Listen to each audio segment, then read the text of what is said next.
Voter যুক্ত হচ্ছেন 50 লাখ। নির্বাচন কমিশনের সিনিয়র সচিব আক্তার আহমেদ বলেছেন, বাড়ি বাড়ি গিয়ে ভোটার তালিকা হালনাগাদ কর্মসূচিতে প্রায় 50 লাখ নতুন ভোটার যুক্ত হতে যাচ্ছেন।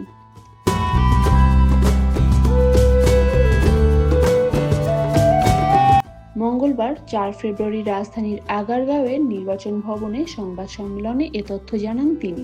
ইসি সচিব বলেন, এবারের হালনাগাদে 49,70,388 জন নতুন ভোটার যুক্ত হচ্ছেন।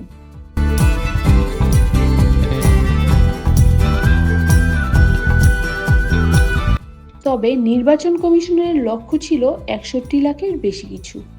ভোটার তালিকা থেকে মৃত ভোটার বাদ পড়েছেন 15,23,000, শতকরা হিসাবে 1.77%।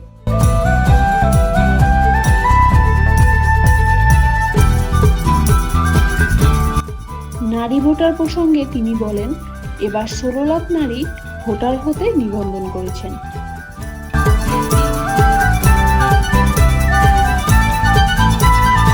চলমান হালনাগাদ কর্মসূচিতে যারা বাদ পড়েছেন তাদেরও যুক্ত করা হবে তালিকায়। নিবন্ধন চলবে আগামী 11 এপ্রিল পর্যন্ত।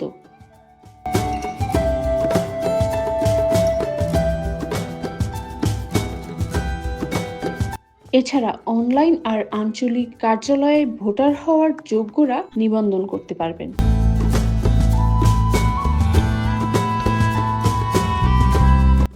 তবে কোনো তথ্য সংগ্রহকারী বাড়িতে না গেলে বিষয়টি খতিয়ে দেখা হবে।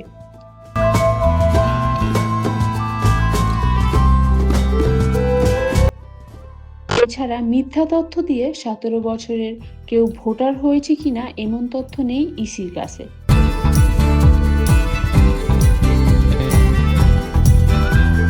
তবে নির্দিষ্ট করে কেউ জানালে কমিশন বিষয়টি দেখবে বলেও জানান তিনি।